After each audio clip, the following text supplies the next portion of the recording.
I remember my first time being locked up as a young man. I believe I was a little bit, I think I was 16. And my first charge was possession and possession with intent to distribute. By the time I was 18 years old, I had already, was using cocaine.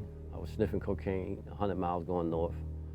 I was using heroin every day from the time that I was almost close to 16. By the time I was 18, I was strung out on heroin. I remember the detectives telling me when I was 16, 17 years old, they said, listen, man, he said, we're gonna come back and get you. And as soon as you turn 18, we're gonna come back and lock you up. And they kept their promise. They raided my house and I was, back in jail again at the age of 18. When I first met Sherry, it was around, I believe, 1987, 1988. I remember that night coming back from New York that we were stopped. She has the drugs on her this time, but this time I have the pistol on me. We see the flashing lights come on. And next thing I know, we're in handcuffs and going down to Elizabeth County Jail. Being in solitary confinement for something that I didn't do, I think it was like a gut shot for me. But I always thought about all the stuff that I did do and didn't get caught for.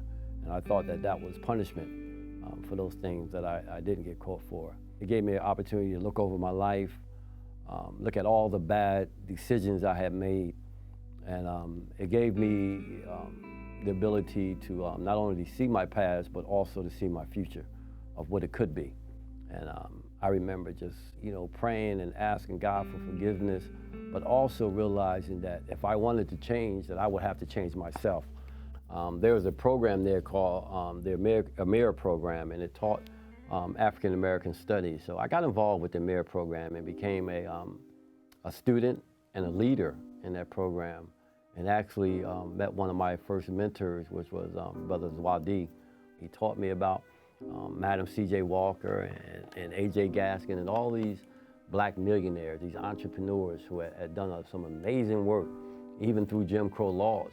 And once I learned that, I just really left Riverfront State Prison with the confidence as a black man that I can do some great things with my life, despite how I started out. So my work ethic, by the time I came home, I was, not only working a job, I was doing side jobs in the afternoon, evenings, on weekends. By then, I was working from sunup to sundown and on weekends. So I just started making that decision that, I was going to quit my job and I was going to start my first company, for which I did in 1996. I started Capital City Contracting. Until I got involved with networking and the African American Chamber of Commerce and being around different business organizations, is when my business really took off. So I began to also believe that I can amass millions of dollars in real estate. So I began to work in that area. Wow. I have 3 businesses right now. Fax Group Construction and Design, which is the spinoff of Capital City Contracting. Fax Group Real Estate Development, which is our real estate arm. And From the Block to the Boardroom LLC, which is the book and my speaking engagement, but also is the entrepreneurship program that we've created to help ex-offenders start and run their own business. Being able to work with brothers right now who are in business, and sisters who are realizing their dream as ex-offenders and running their business, I think it's just so important. There's just nothing more satisfying to be able to work with these young men and women and be able to encourage them and be able to show them that they can be legitimate business owners. Wow, if I had to give you some of my greatest moments, it would be a list. There's just so many. First African American to be awarded Entrepreneur of the Year by the Princeton Chamber of Commerce.